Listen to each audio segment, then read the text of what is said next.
Hi everybody, welcome to Centurion Ultrarunning Store. My name's James Elson. I'm here once again with Magda. Hi guys. This is the latest in a series of videos we've been producing recently that give you guys proper first-hand advice on how to use and size and what gear to pick from the huge range of stuff that's out there in the trail and ultra running space. If you go to some of the product pages online or you click on events at the top, the tab of our Ultra Running Store website, you'll find lots of informational videos there, from packing your bag to individual specific products. Today, we're focusing on the Naked Band and the associated products that come with it. We've just taken receipt of Naked Band Original version 2, which Magda is rightly sporting. So, we're going to talk to you about that, the SL Band and their hydration kit. Magda, why is the Naked Band so good? What do you use it for typically? Okay, I use it for short to medium runs. What's good about it is how much you can fit into it. At the moment, I've got a small soft flask on me, a torch, a bit of nutrition, and a mobile phone. Okay, so that would be one. And the second purpose I would use it for is on a long distance race.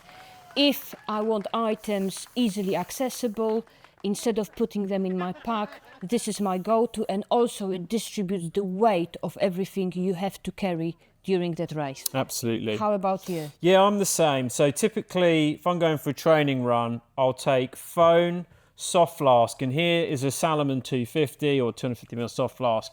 Naked do a 360ml version. Both fit nicely in the original band. Yeah. Phone, couple of gels, and my windproof. So I'll typically start running in a windproof, take that off and stow that as well. And because it's got this pocket all the way around, as Magda's already shown, you can fit all of that stuff and more. It's advertised as 2 litres capacity, the original band, but because of the power mesh, there's so much stretch to it that you can actually fit quite a bit more than that in actual fact. There are some natty additional features, right? We've got... Yes. These toggles on the front, which are for a bib number, so you can slip that over there, and it stops you having to safety pin that to your shirt or your shorts. Yeah. And then on the back, pole loops. And this is where the Naked Band, original band, departs from the SL band, the slimline version, because there are no pole loops on that, and it's slightly narrower, the SL, in comparison to the original. So slightly less capacity, no pole loops, same material. Yeah.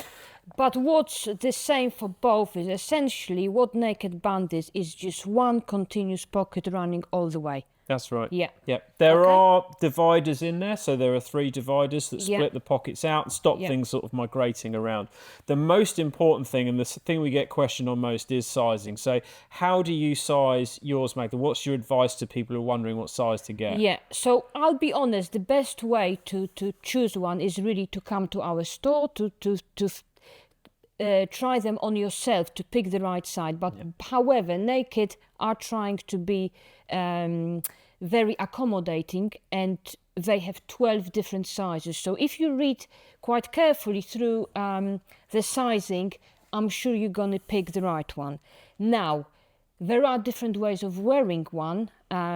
Some people like it around their hips. Myself personally, I love it around my waist, and the reason for that is my build. If I put anything on my hips, it's just gonna eventually slide to my waist anyway. Yeah. So everybody's individual. I know that you prefer it on your hips, is that right? Yeah, I think for guys, typically with more of a sort of like a straight shape to the body, less of a hip-waist differential, the band stays in one place more. Yeah. But typically, I advise guys to size up 2 sizes on their jean size. I'm a 31-inch waist jeans and take a 33-inch waist Naked Band. Now, that's just a guide. But generally for guys, I find that 2 sizes up is about right on a jean size. Yeah. The other thing to bear in mind, right, is that once we fill these, they do feel quite tight. You want it tight, but you don't want it sort of constricting anything too. Is that fair?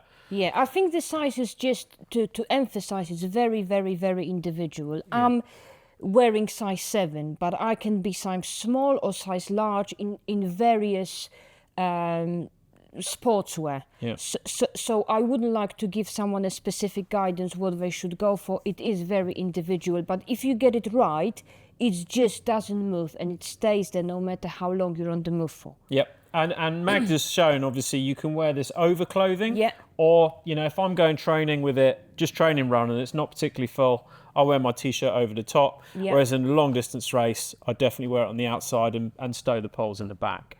So if you've got the opportunity to come and see us in person, as Magda said, please do that. We can fit you for one and make sure it's spot on.